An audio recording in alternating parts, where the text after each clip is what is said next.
5, 4, 3, 2, 1, L40 stages are ignited.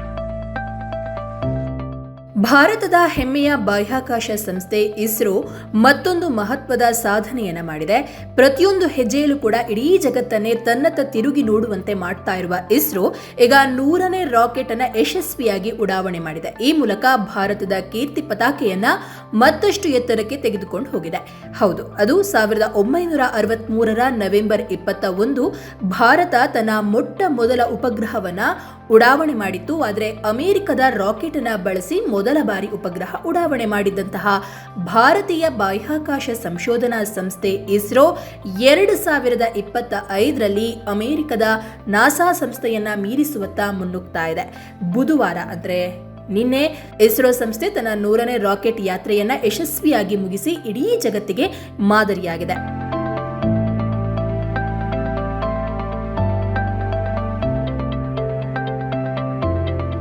ಇನ್ನು ನಿನ್ನೆ ಬೆಳಗ್ಗೆ 6:23ಕ್ಕೆ ಆಂಧ್ರಪ್ರದೇಶದ ಶ್ರೀಹರಿಕೋಟಾ ಉಡಾವಣಾ ಕೇಂದ್ರದಿಂದ ಇಸ್ರೋ ತನ್ನ 100ನೇ ರಾಕೆಟ್ ಯಾತ್ರೆಯನ್ನ ಯಶಸ್ವಿಯಾಗಿ ಪೂರೈಸಿತು. NVS-02 ಉಪಗ್ರಹವನ್ನು ಹೊತ್ತಂತಹ GSLV ಬೆಂಕಿಯ ಚೆಂಡಿನಂತೆ ಮುಂದಕ್ಕೆ ನುಗ್ಗಿ ಬಾಹ್ಯಾಕಾಶ ಗಡಿಯನ್ನ ಛಿದ್ರ ಮಾಡಿ ತನ್ನ ಗುರಿಯನ್ನ ತಲುಪಿದೆ.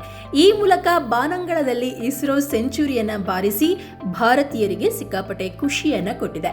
ಇತ್ತೀಚೆಗಷ್ಟೇ ಇಸ್ರೋ ಸಂಸ್ಥೆಗೆ ಹೊಸ ಅಧ್ಯಕ್ಷರ ಆಗಮನವಾಗಿದ್ದು ವಿ ನಾರಾಯಣ್ ಅವರ ಅಧ್ಯಕ್ಷತೆಯಲ್ಲಿ ಇದೀಗ ಇಸ್ರೋ ಯಶಸ್ವಿಯಾಗಿ ಮುನ್ನಡೆತಾ ಇದೆ.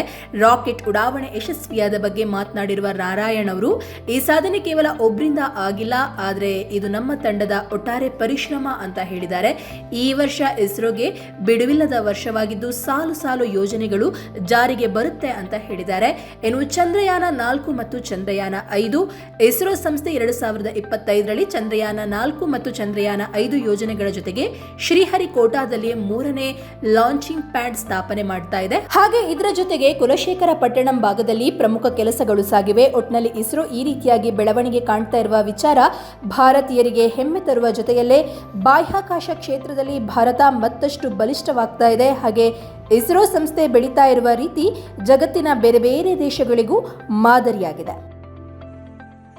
इसके पश्चात भी L40 जो स्ट्रपॉन बूस्टर्स हैं उनका प्रज्वलन लगभग 50 सेकंड और आगे चलेगा. इस तरह लगभग 150 सेकंड्स पर प्रथम चरण का प्रज्वलन काल समाप्त होगा. Action time for the core solid motor is 112 seconds and that of the strap-ons is 149 seconds.